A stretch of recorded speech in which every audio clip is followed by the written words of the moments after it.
There are rumors that the Highland update could reduce costs by as much as 20%. This is obviously a massive number and does an insane amount for Tesla's profitability. Just to give you an example using some indicative numbers. Recently, I was talking about how the Highland update could actually do more to test its financials than the Cybertruck. When I say Highland, I was also including the Model Y equivalent update known as Juniper. With an 18% margin, the Model 3's approximate ASP of $42,000 translates to a cost of goods sold per unit of $34,400. Now, if we take away 20% of that price, it comes down to $27,500.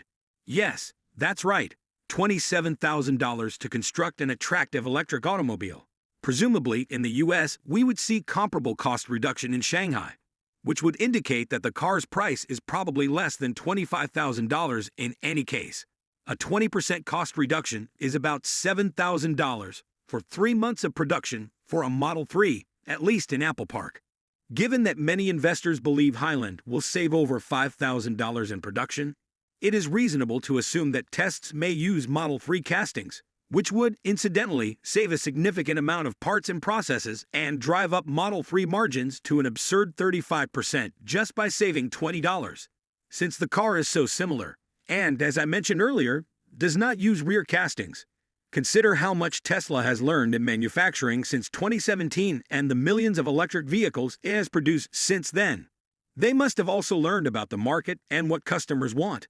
I mean, isn't that absolutely crazy? But is this really possible? Well, keep in mind that Tesla is essentially using the same manufacturing process that they were using in Fremont in 2017. When Tesla first introduced the Model 3 or Model S2, it had incredibly high specs that, when it came to acceleration and running costs, completely destroyed all internal combustion automobiles. Tesla started using less expensive motors that weren't as quick but cost less. The performance had a negligible difference for most drivers and wouldn't notice, but they would definitely notice a lower price tag. Tesla are now able to reduce some of the costs by lowering the specifications, although it may have been necessary to demonstrate the benefits of electric cars at the time. We consumers got the message, or those who needed it. However, we've moved on, and affordability is much more important than being able to drag off a Porsche at the likes apart from what may be argued to be a more dated design, given that the Model 3 is 6 years old. Of course, we have a new Model 3 design on the way too. No, it's not a complete redesign like most auto manufacturers do on a regular basis. In some areas that matter least to the consumer, that is now in line with the new price points. Of course, it was different when Teslas were a more premium price. I mean, this all makes perfect sense. Reduce the specifications to match the price. In order to leave some profit, Tesla is sticking to the vehicle's basic design in order to preserve economies of scale. The most noticeable modifications that we can observe here are that the car's overall shape isn't particularly flawed.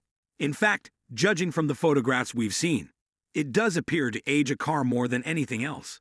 Although many people keep claiming that this is an LMFP battery, which isn't entirely true. It's a hybrid LMFP cathode with a ternary cathode that contains manganese, which isn't quite the same, but is still a step closer, and that it will have a 66 kilowatt-hours battery, which is supposedly 10 more energy dense than the 60 kilowatt-hours it currently has.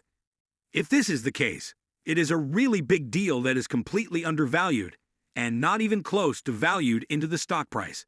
Furthermore, I think the specifications are even more interesting because they contain information about the specifications.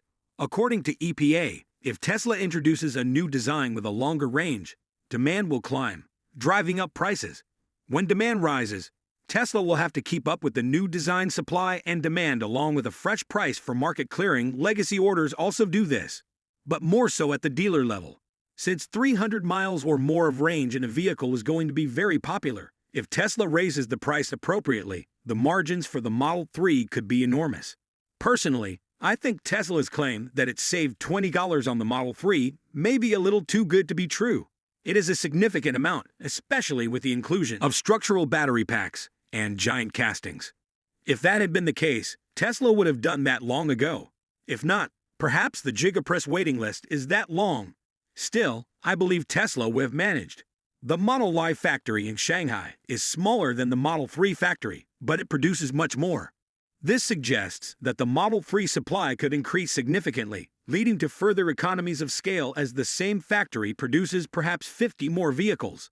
Additionally, there would be a need for those additional vehicles, which could be met by the new demand for the new design. Finally, Tesla may be able to lower prices somewhat as a result of these cost savings. Imagine a Model 3 that costs $39,000 in the US and has a range of over 300 miles. Of course, this will be discounted to $31,500 after the tax credit, which will turn into a subsidy next year. Not to mention all the other incentives from various states. It really is mind-boggling that there isn't a longer waiting list for these cars right now. What are people waiting for to get an EV anyway? If we keep thinking about that, we'll go back to discussing how Tesla should be heavily investing in advertising. Moreover, if tests are conducted on Model 3 in Fremont too, that would reduce the amount of floor space needed for production, allowing Tesla to produce more models in the same location, and thus further economies of scale. Model I kind of being the best-selling vehicle in many markets or potentially globally is now 4 years old too, but was mainly derived from the 6-yard Model 3 design. Well, it could also do with a similar update, and it's obviously on the cards. The rumors are for early next year. But if it can also push for a larger battery giving that slightly higher range, then that is going to do absolute wonders for demand. The old Model I standard range that used to be sold in the US was 244 miles with a 2170 battery at the time. Elon pulled this version as he thought it was insufficient range for the market, and the current rear-wheel drive gets similar range.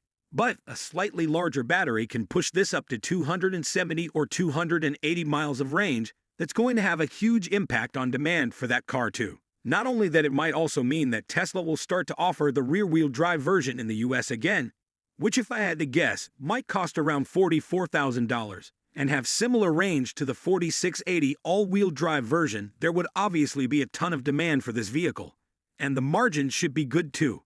It might mean a re-altering of factories, and perhaps Fremont just makes these rear-wheel drive Model 3 and Ys, and the long-range and performance Model 3, and then Texas just makes the all-wheel drive versions of the Model I anyway.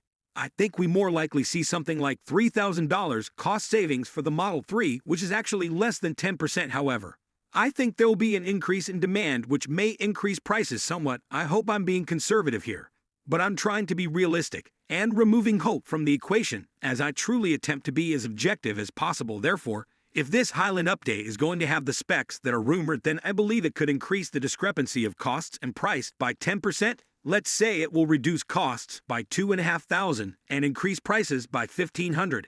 And if we take current ASP of a rear-wheel drive Model 3 at $41,000 and 18 margin, then that would take the margin all the way to 27. That is insane to think we could see these sorts of margins again. But perhaps you might think that is too extreme.